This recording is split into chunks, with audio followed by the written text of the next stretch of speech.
Today, I want to talk about how, as an abolitionist, I hate the book Cleat Cute by Meryl Wilsner. This video will have spoilers, so if you have not read Cleat Cute yet and you want to and you don't like spoilers, save this video for after you've read the book. I started this book in October of 2023, which is more than a year ago at this point, and I just finished it a couple weeks ago because initially I DNF'd it because of these issues I'm about to talk about. So when I came back to the book the second time, just to kind of finish it to make sure things don't turn around in the end, I was surprised that it got even worse, and like way worse. If you are interested in abolition in fiction, subscribe, give me a follow, because I'm hoping to talk about this a lot more in the coming months.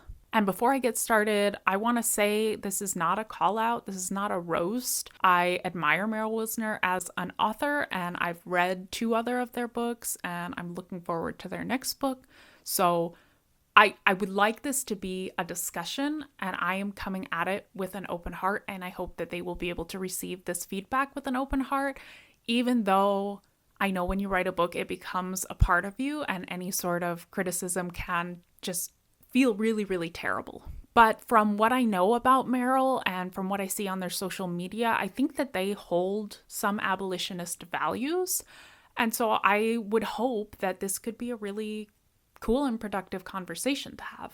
So with that in mind, first I'm going to talk about a couple things I really liked about this book, which first is it's a queer sports romance, and I didn't even know that I was interested in sports until I started reading sports romance books. This is a soccer book. I played soccer when I was like 3 years old, and that's about the extent of my knowledge or experience in soccer. But it ends up being really cool to, read about the locker rooms and the team structures and the roles that the different players have on the team. And then my favorite thing about this book is that this women's soccer team has a non-binary player, which we never, ever, ever see stories about non-binary people in gender binary sports. But that is the reality of most, I would say, non-binary or agender people who participate in sports, because our sports systems are confined to gender binary categories. You either play as a man or as a woman, or you don't play at all.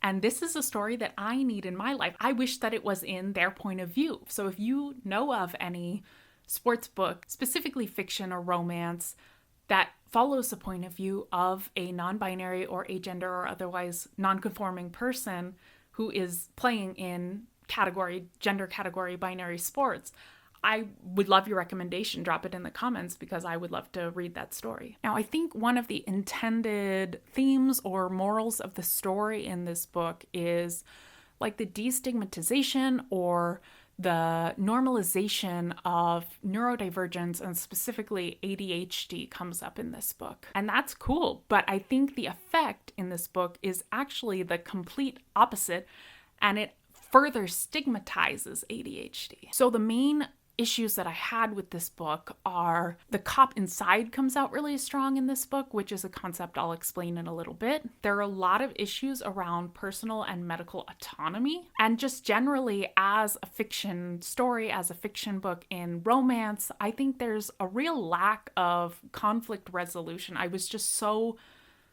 dissatisfied with the way that the author resolved the conflicts in the story. Now, again, I still plan on reading Meryl's next book. This is not a roast of them. So romance books are very formulaic, typically. They do vary a little bit, but the standard format is sort of around 25% of the way through. They've already had their meet cute. They probably already know that they like this other character, or that they're falling for the other character.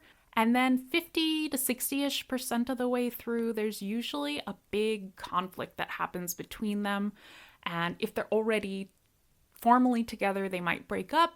And if not, they just don't know how they're going to move through the relationship. But then that's quickly resolved. The conflict is resolved, and things go swimmingly for a little while, or they move forward with their relationship. And then again, at like 85% of the way through or so, they usually have this huge blowout fight that kind of leads into the climax, which is around 90% of the way through the book, often there's a big, grand romantic gesture, and they're able to solve these relationship conflicts that they have and have their happily ever after. So Cleat Cute, again, is like a soccer Sapphic romance book. There's Phoebe, who is new to the crew, which is the New Orleans women's professional soccer team. And then there's Grace, who is the seasoned veteran on the team. She's one of the longest playing athletes on the team. And they're both hoping to get a spot on the US national team this year, and they're pitted against each other a little bit, but it's a big team, so there's not necessarily one or the other makes it on the team. So this first big conflict, which happens between like 50 and 60% of the way through, is that Phoebe learns that Grace has a hip injury that she is not getting addressed medically. And Phoebe says, you need to tell the trainer, you need to get this thing fixed so that you can be the player that we know you can be. And Grace is like, no, I don't want to get benched. There's nothing really wrong. I'm just getting older. I don't need to go to the trainer. I'm good. And so at one point, Phoebe accidentally spills it to the trainer that Grace has a hip injury. And so, as she expected, she's benched for 3 to 6 weeks, and when she finds out that it was Phoebe who told the trainer that she has a hip injury, that's where the conflict is, and Grace gets really mad that Phoebe told the trainer that she's injured when she explicitly asked her not to. So then it's about 65% of the way through when they address this issue and resolve the conflict, and the resolution of the conflict ends up being, well, I know you had good intentions, so it's cool. The end, move on. And that's where I put this book down, because that's just such a weak resolution that doesn't, in my opinion, address the root cause of the issue, which is that this is an issue of personal and medical autonomy. When somebody says, I don't want my medical information shared, you don't get to go break that confidence in your partner and tell somebody about their medical situation. And this is an issue of the cop inside of you, which in abolition, you think of getting rid of the police, getting rid of prisons. But in order to get to that vision in the future, one of the first steps, one of the most actionable things that you as an individual can do is look inside of yourself and see, where am I acting like a cop? Where am I telling people what to do, thinking that I know best for other people, and, tattling, being a Karen, things like that, where you are policing other people. You might be policing their language, you might be policing their behavior, or in this case, you're policing their medical decisions. So I think this would have been a really cool place where the author could have had these characters talk about medical autonomy, and the resolution being, Grace brings it to Phoebe's attention, like, this is a really fucked up thing to do. When I tell you not to disclose my medical information, it means don't disclose my medical information. And it's not your right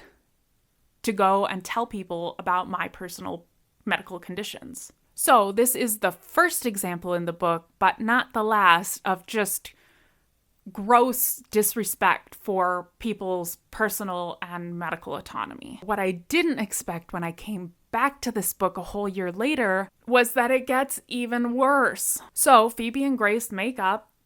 You had good intentions. It's okay. They go on, they continue building their connection, and then about 85% of the way through, it's Grace who's acting like a giant piece of shit, and Phoebe getting mad at her. Now, Phoebe's character is portrayed as flighty and indecisive, and she's always running late, and she is a little hot and cold. She gets impulsive. And so they have their first full professional game of the season, and Phoebe gets red carded and kicked out of the game because she got too hot-headed and made some impulsive decisions. Afterwards, her family is in the back and they're talking about getting together. And Grace, in front of Phoebe's family, makes a comment about how she needs to get her meds adjusted to fix her disorder. And she's referring to Phoebe's ADHD. Now, I want to tell you a personal story almost exactly about this. When I was, I think, 18 years old, I was a fighter. I fought Muay Thai and I ended up doing an MMA bout. And I was knocked out in like 30 seconds flat. And so after this fight where I had a mild concussion, I had just literally gotten my ass beat. And my partner said something along the lines of, "It's okay. Once you're off antidepressants, you'll do better." And wow, what a fucked up thing to say. So I empathize so much with Phoebe in this situation where she's just, had a huge emotional first game where she feels like she did something really wrong and fucked the whole thing up. And her partner comes up and is like, "What, we need to fix you," which is almost opposite being told you need to get off antidepressants because, in this partner's opinion, antidepressants were bad and causing the issue. And this is sort of the opposite, where Grace is telling Phoebe, you need to get fixed with this medication. But sort of the concept is the same, is that you are not okay. You are disordered right now, and we need to fix that. And so understandably, Phoebe's like, wow, that's really fucked up. What a fucked up thing to say. And it's a big issue between them. And again, this could have been a great point in the story for reflection on, the cop inside of you, where I don't need to be diagnosing and pathologizing and policing people's behavior. But it actually leans even further into it, which was just shocking to me. So instead of Grace saying, "Wow, I fucked up. That was so inappropriate of me to say. I'm so sorry.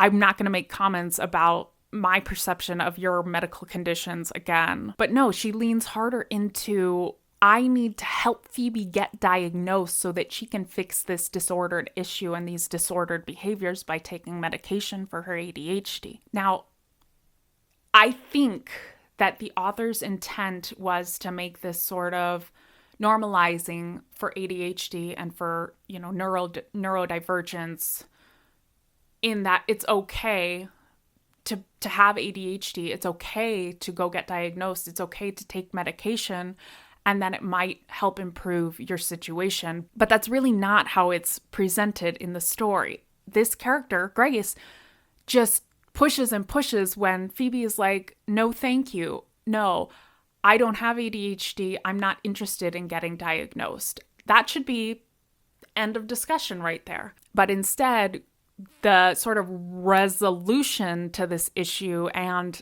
simultaneously the big romantic gesture is Grace setting up a doctor's appointment for Phoebe so that she can go get diagnosed and medicated to fix her disorder. Now, if you look at the neurodivergent movement, which is the social movement where neurodiverse people are fighting for their rights and for the rights of neurodivergent folks. This movement is a demedicalization movement rather than a pro-medicalization movement. So the idea of the neurodivergent movement is not everyone who is neurodivergent or everyone who has these characteristics or behaves in this way is ADHD and needs to go to the doctor to get medicated to fix your disorder. That's not what the neurodivergent movement is. The neurodivergent movement is a demedicalization movement, basically accepting and acknowledging we are humans and people have diverse experiences. And so some people have these behaviors, but it's not a disease to have these characteristics or these behaviors. It's completely normal because diversity is normal. And what a boring world we would live in if everyone was exactly the same. Now, this is not to say that if you're neurodivergent, you shouldn't go get diagnosed if you want to, if that seems like, it legitimizes it to you, to other people in a way that you think would benefit you. If you want to try medication because parts of your neurodivergence is making it difficult for you in certain ways, which under capitalism, it makes shit hard. That's okay. That's cool. If that is your choice, that's what you want to do, go get diagnosed, try medications and see if something works for you. But the idea of the movement is that the medicalization, the diagnosis, the pathologization is not necessary. We can use these labels to identify with one another, to explain our experience, to relate to other people, to not feel so alone. But we don't need the medicalization aspect of it unless that's something you truly want to pursue. So I think not understanding that, perhaps, I can see how someone would think that pushing for diagnosis and medication could be a way to express destigmatization, because it's okay to get diagnosed with ADHD. It's not bad to have the ADHD label. It's not bad to take medication. But removing the personal autonomy and personal choice of it and saying this is a disorder you need to address to fix so that you're a good functioning person, especially when Phoebe is like, she's thriving. She's 22, 23 years old, somewhere around there. She's just out of college. She is on a professional team. She's making it onto the national team. Like she struggles in some ways, but she's thriving, and she has the right to say, this is something about me. This isn't a disorder. This is something about me. So again, I just think it misses so much here. And there's so many interesting, productive, constructive conversations that these characters could have had that really would have made this book super cool. So that's kind of my rant for the day on why I really didn't like Cleat Cute, and I think it's problematic, and I think it, while the intentions, I think, were to destigmatize ADHD and neurodivergence, I think it's problematic, and it does the exact opposite of that. If you are Meryl Wilsner, which you're probably not because I have like 50 subscribers, I would love to talk to you about this. I think we could have a great conversation. And if you're not Meryl Wilsner, thank you for sticking with me for so long, and I hope you enjoyed this video and got something out of it. I'm going to be talking about these kinds of things a lot more, so be sure to subscribe or follow.